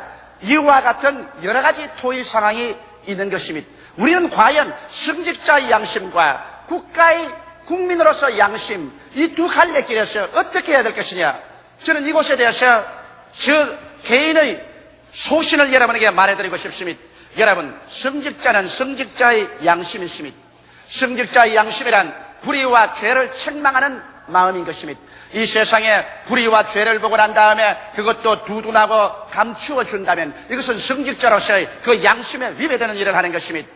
예수님께서는 오셔서 회개하라 천국이 가까웠다는 것입니다. 성직자는 죄와 불의 속에 있는 사람을 회개시켜야 될 마땅한 의무와 책임이 있는 것입니다. 이러므로 어떠한 범법자가 성당이나 교회를 찾아올 때라도 성직자는 그 사람을 데리고서 기도해주고 말씀을 전개해서 그 양심에 그렇게 죄를 회개하고 통의하도록 만들어줘야 하는 것입니다. 그리고 사랑과 용서를 베푸는 마음으로 하나님 앞에서 하나님을 대변해서 그 영혼의 죄와 그 행위의 죄를 용서해주고 나아가서 자비와 긍휼을 베풀어서 용기를 가지고서 인생을 재출발하게 만들어줘야 할 것입니다. 그러나 성경에는 그 행함이 없는 믿음은 죽은 믿음이라고 했습니다. 범죄자가 진실로 마음속에 참여하고 개과천성해서 죄를 자백하고 하나님 앞에 사랑과 용서를 받고 그리고 자비와 긍휼을 받으셨으면 그는 반드시 이제는 그 회개의 열매로서 자기의 잘못을 공개적으로 고백해야 될 것입니다. 그 고백 행위야말로 국가의 죄를 지었으면 국가 사직당국에 나가서 자기의 죄를 고백해야 될 것입니다. 행위로 나타나지 않은 그와 같은 진실한 고백은 고백이라고 할 수가 없는 것입니다. 이러기 때문에 성직자는 영적인 직분으로서 범죄자에게 불의와 죄를 깨닫게 해서 회개시키고 하나님을 대변해서 사랑과 용서를 베풀어주고 자비와 긍휼을 베풀어서 용기와 격려를 줄 수는 있지만은 그 사람이 개과천성했으면 그 회개한 열매로서 그가 나아가서 국법을 어겼으면 국가사직당국에 살인했으면 살인한 죄, 방화했으면 방화한 죄를 국가 앞에서 받아야 하는 것입니다. 왜냐하면 성직자는 국민적인 직분을 또 시행해야만 되는 것입니다. 우리는 우리 조국과 민족 가운데 살고 있습니다. 이 민족의 착취와 지배를 받고 있지 않습니다.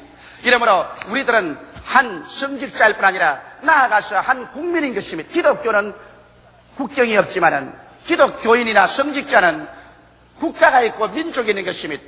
만일 성직자가 그 국가와 민족을 초월해서 자기의 양심법대로 해서 모든 범죄자들을 성당이나 교회에 다 숨겨주고 전부 보호해주면 교회당이라는 것은 범죄자의 도피성이 되어버리고 말 것이요, 수혜법권이 되고 말 것이요, 교회는 범죄자의 소굴이 되어버리고 말 것인 것입니다. 모든 살인자, 간음자, 방탕자, 모든 범죄법자들이 교회에 와서 숨어 있어서 그걸 아지트로 삼고 교회에서 마음대로 밖에나와서 범법행위를 하고 난 다음 뛰어들어와서 교회 아지트에 들어온다면 이것은 교회가 아니라 지옥이 되어버리고 말 것인 것입니다. 교회란 범법자를 회개시키고 자복시키고 변화시킨 인간을 만들어서 나아가 국가와 사회 무리를 일으킨 것은 그 나라와 민족 앞에 세우는 통치권 앞에서 정확한 심판을 받도록 해야만 하는 것입니다. 이것이 성직자와 교회가 해야 될 것입니다. 성직자는 영적 직분과 함께 국민적인 직분을 가지고 있으며 성직자의 영적인 양심과 함께 국민적인 양심도 동시에 가지고 있어야만 되는 것입니다. 이것을 혼돈해서 교회를 시외법금적인 범법자의 기피하는 도피성과 아지트로 만들어서는 안 될 것입니다. 만일 우리가 외국 민족화에 압박 아래 있어서 애국하고 민족주의자가 그 이방 민족에게 쫓겨서 교회로 온다면 이건 끝까지 우리 민족으로서 보호하고 지켜줘야 될 것인 것입니다. 그러나 이러한 사실이 아니고 우리 조국과 민족 자주 독립국가를 가지고 있는 나라에서 그 국민은 국민 대다수의 유익과 그 국가의 안녕과 복지와 질서를 위해서 성직자라도 국가법을 반드시 지켜야 할 의무와 책임이 있는 것입니다. 이것을 어기고 난 다음에 우리가 성직자로서의 마땅한 행위를 할 수는 없는 것입니다. 이러므로 목사와 신부는 성직자로서 모든 죄인들을 조금도 끄리낌 없이 환영해야 하는 것입니다. 그리고 그들과 함께 웃고 함께 울어야 되는 것입니다. 그들을 위해서 기도하고 그들이 불법과 죄를 통회하고 잡아가도록 해야 되고 그를 용서하시는 만군의 하나님 아버지께로 인도해 드려야만 되는 것입니다. 그 사랑과 용서를 소개하고 그 자비와 긍휼을 베풀어서 용기와 희망을 가지고 살 수 있게 해주고 나아가서 스스로 걸어나가서 국가와 민족의 지은 죄는 달게 그 벌을 받도록 해주는 것이 바로 교회요 성직자의 국민된 양심인 것으로 나는 알고 있는 것입니다. 둘째로 국가 권세와 신자에 관해서 우리는 또 알아야 될 일인 것입니다. 우리는 한 국가에 살고 있으며 한 정부의 통치권 하에 살고 있습니다. 그리고 그곳에 우리는 또 하나님을 믿고 우리의 만왕의 왕 만주의 주 예수 그리스도를 믿고 사는 것입니다.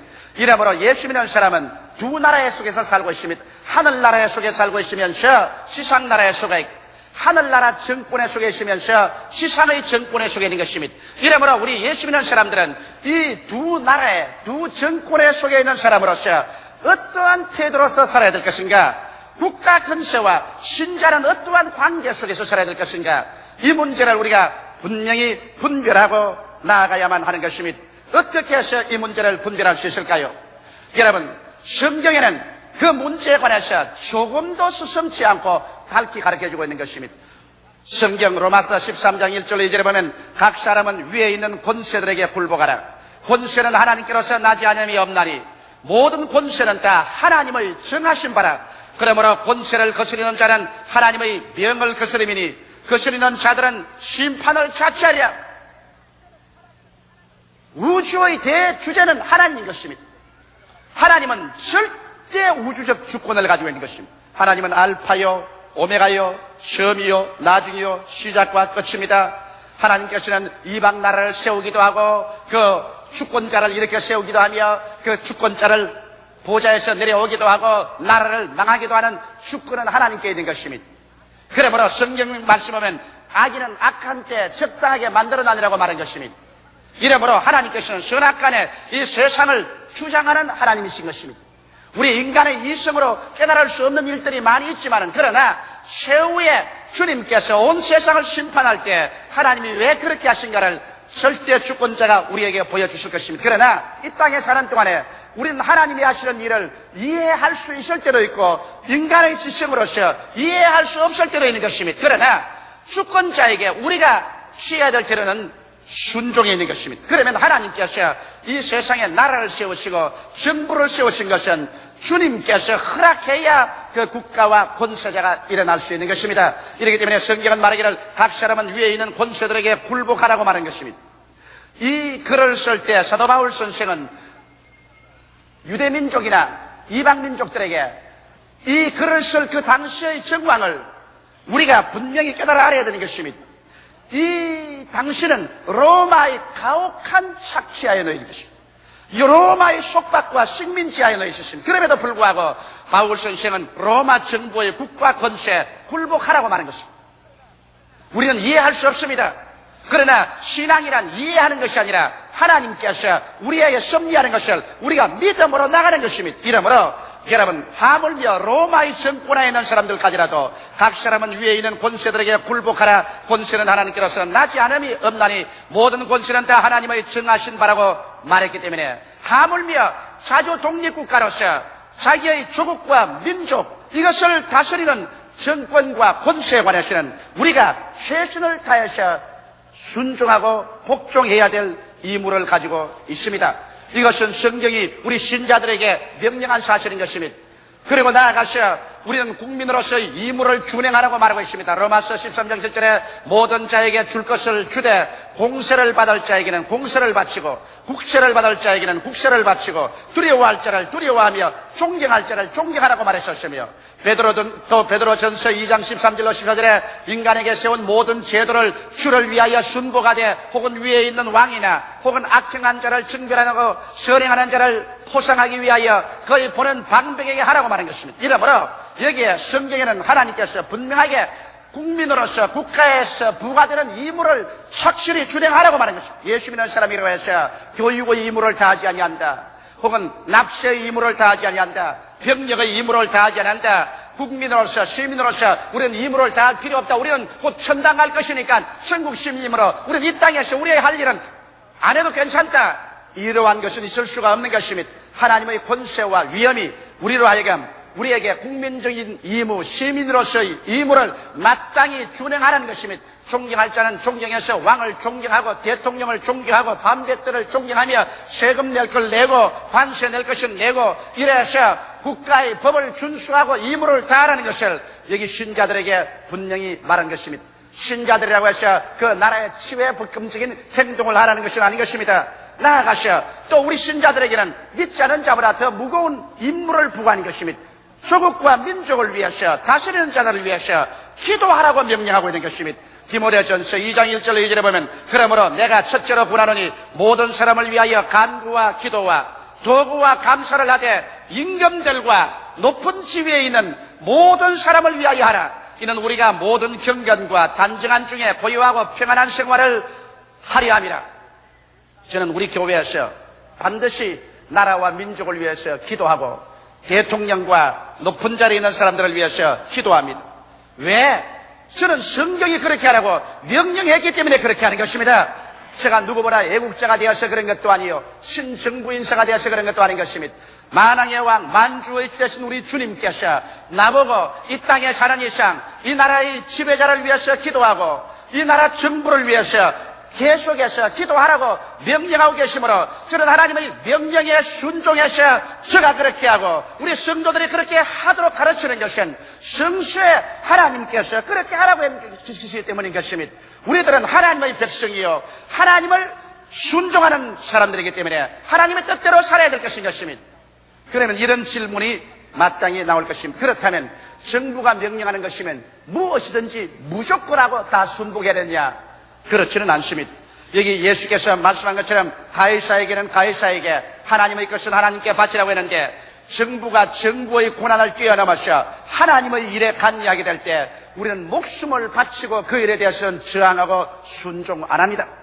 만일 우리 대한민국 정부라도 정부가 할 일이 따로 있고 하나님의 할 일이 따로 있는데 하나님의 일에 대해서 간섭해서 이것을 저지하면 저는 목숨을 바치고 그 점에 대해서는 절대로 타협하지 않고 순종하지 않습니다. 예를 들어 말하면 국가 권세에 불복종한 일이 성경에 기록되어 있습니다. 사도행전 4장 18절로 20절에 보면 사도들이 그 당시에 국가 권력에 잡혀가서 예수 그리스도를 전도하지 못하도록 협박을 받았었습니다. 그들을 불러 경계하여 도무지 예수의 이름으로 말하지도 말고 가르치지도 말라 하니 베드로와 요한이 대답하여 가로되 하나님 앞에서 너희 말 듣는 것이 하나님의 말씀 듣는 것보다 옳은가 판단하라. 우리는 보고 들은 것을 말하지 아니할 수 없다.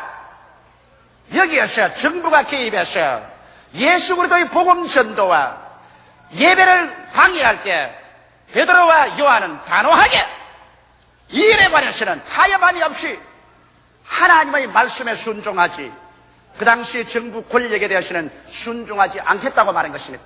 이것은 어제나 오늘이나 동일한 것입니다. 오늘날에 와서 여러분 하나님의 일에 간이하게 되어서 예배를 보지 못하게 하고 전도 못하게 할 때 그때는 사생 결단하고 우리는 순종할 수 없습니다.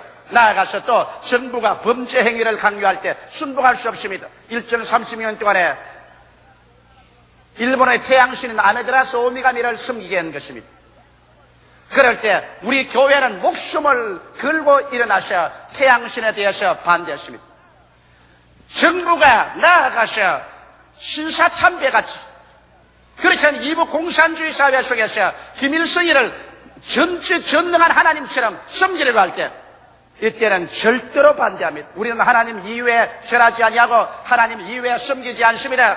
이렇기 때문에 정부가 범죄 행위에 우리를 가담시켜서 그를 시키려고 할 때는 우리는 목숨을 바치고 그것을 시행하지 않습니다.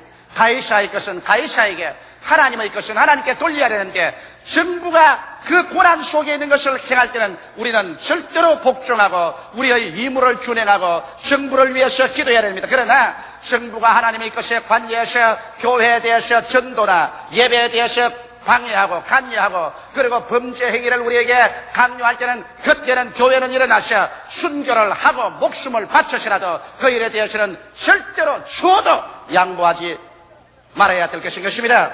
셋째로 그러면 교회와 사회 참여에 관해서 제가 말씀하고자 하는 것입니다. 오늘날 종종 교회는 사회 참여에서 사회에서 정치적으로 억압된 자 그리고 사회적으로 불평등을 당한 자 가난한 자, 헐벗은 자, 굶준 자를 위해서 사회 개혁과 혁명의 폭력을 사용해서라도 일선에 나서야 된다고 말하고 있는 것입니다. 과연 이것이 교회가 할 사명일까요? 이것이 사회 정치단체가 할 일이 아니고 성직자와 교회가 그 거룩한 성직의 직분을 뛰어넘어서 사회 일선에 나가서 혁명적인 그러한 정치운동에 참여해야 될까요? 교회에게 주어진 하나님의 명령은 복음 전교의 명령인 것입니다. 우리가 전도하는 것은 이 세상이 유토피아가 된다고 전도하지 않습니다. 우리는 이 세상이 점점 전쟁과 전쟁 소문이 나며 저치의 기근과 지진이 나고 악이 성해져서 사랑이 식어지고 종국에 가서는 이 세상이 멸망할 세상인 것을 알고 있기 때문에 이 세상과 그 나라에 우리는 소망을 두고 있지 않습니다. 우리가 소망을 둔 나라는 장차 그리스도에 와서 세우실 새 하늘과 새 땅과 새 예루살렘에 소속한 나라에 우리는 소망을 두고 있는 것입니다. 이렇기 때문에 이 세상이 점점 살기 좋게 된다는 것은 우리는 믿지 않습니다. 이것은 성경에 위배되고 거짓된 소리인 것입니다.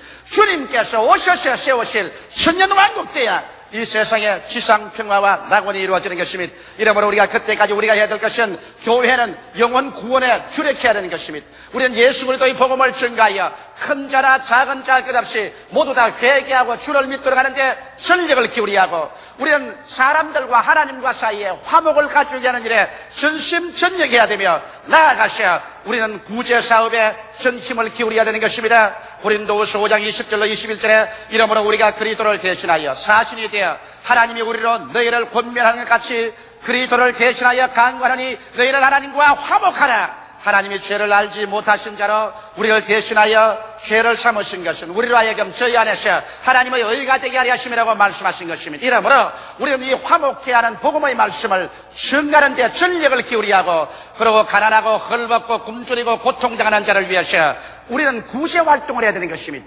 예수님께서는 영혼의 구원과 하나님과 사람과의 화목을 증가하시고 나아가서 주님께서는 병든 자를 고치고 귀신을 쫓아내고 그리고 헐벗고 굶주린 자에게 먹여주시는 영적인 구제 사업을 하셨고 정치 사회 개혁 운동에 참여하지는 아니하신 것입니다. 이러므로 우리 순복음 중앙교회도 우리는 개인 영혼의 구원에 적극적으로 나아가며 하나님과 세상 사람과 화목을 이루는 이 복음의 역사를 계속하고 그리고 일어나셔 구제 활동에 전력을 기울일 것입니다. 우리는 과거에도 다방면에 구제 활동을 해왔지만은 우리 교회는 앞으로 하나님이 허락하시는 대로 적극적으로 국가와 민족에 기여할 수 있는 거대한 구제 활동에 참여할 것입니다. 나는 여러분에게 오늘 발표하거니와 우리 교회에서는 하나님이 허락하시는 대로 우리 한국에서 처음 있는 성인병 환자를 치료하는 가장 좋은 병원을 설립하려고 하고 있습니다.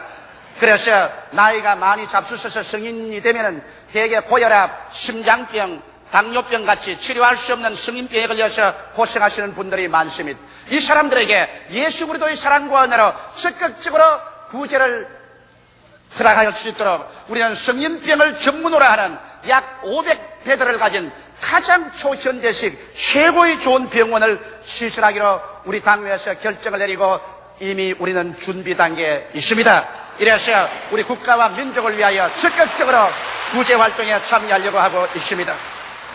그런데 오늘날 소위 말하는 해방신학은 이 그리스도의 사역을 잘못 이해하고 있습니다. 예수님께서 누가복음 4장 18절로 19절에 주의 성령이 내게 임하셨으니 이는 가난한 자에게 복음을 전하게 하시려고 내게 기름을 부으시고 나를 보내사 포로된 자에게 자유를, 눈먼 자에게 다시 보게 함을 전파하며 눌린 자를 자유케 하고 주의 은혜의 해를 전파하게 하려 하심이라고 말했는데, 이것을 영적으로 해석하지 않고 사회적으로 정치적으로 해석을 하고 있는 것입니다. 예수님께서는 이 복음선언을 하시고 난 다음 신이 이 복음선언을 시행하셨습니다. 가는 곳마다 가난한 자들에게 주님께서 가난과 저주를 십자가에서 대속할 것을 약속하셨고, 주님은 가는 곳마다 죄와 마귀에 눌린 자를 놓아주시고, 죄의 눈이 어두운 자 영의 눈을 띄워주시고 육신의 눈도 기적으로 띄워주셨습니다. 그리고 주님께서는 눌린 자, 병에 눌려서 고생하는 사람을 놓아주셨고 복음의 기쁜 소식을 전해주는 것입니다. 주님께서 말한 복음서는 영적인 사역을 말하는데, 오늘 이것을 육신적으로 해석해서 가난한 자에게 복음을 전하기 위해서는 막스 레닌주의적인 혁명을 일으켜야 된다. 또 눌린 자를 자유케 하기 위해서는 정치적인 개혁과 혁명을 해야 된다. 이것은 성령으로 거듭나지 아니한 육신의 마음을 가진 사람들이 이 성경을 잘못 해석해서 해방의 신학이니 정치신학이니 혁명의 신학이라고 말하고 있는 것입니다. 교회는 교회가 할 직분이 있는 것입니다. 교회가 할 직분은 하나님 앞에서 복음을 전가하고 사람에게 하나님과 화평을 가지으며 구제를 하는 영적인 직분이 교회의 주인인 것이요, 교회가 세상 모든 직분을 도맡아서 할 수 있는 것은 아니라는 것을 우리가 분명히 알아야만 되는 것입니다.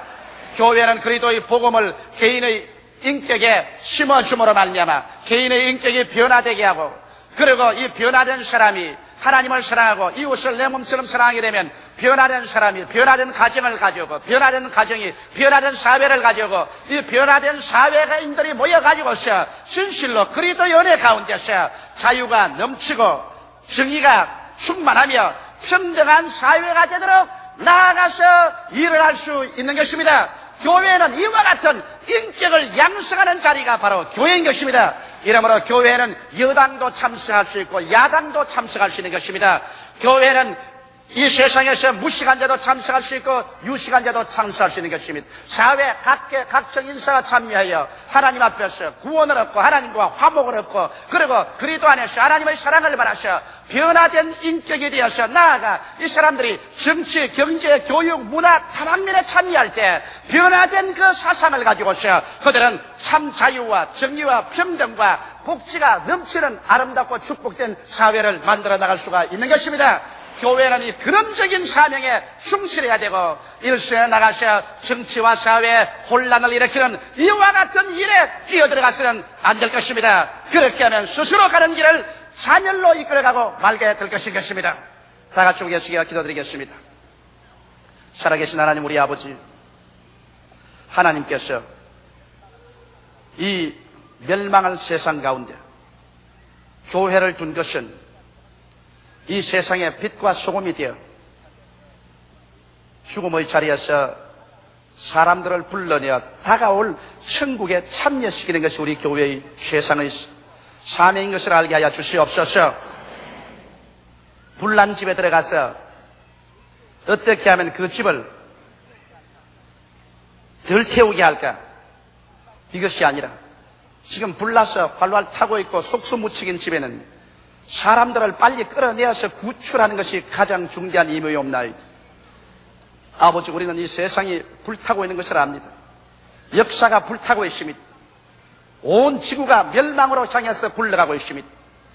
아버지, 우리가 필요한 것은 이곳에 있는 사람들 한 사람이라도 신속히 예수의 복음으로 구출하는 것이 우리의 중대임이옵나이다. 복음으로써 영혼을 구원하고 하나님과 화목케 하고 상처 입은 사람들에게 위로와 격려와 구제를 하고 주님 오실 날을 기다리는 것이 교회의 본 사명인즉 아버지여, 교회는 이 사명을 저버리고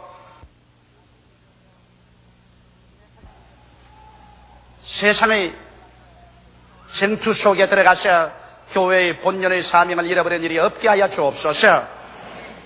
예수 이름으로 기원하옵나이다. 아멘.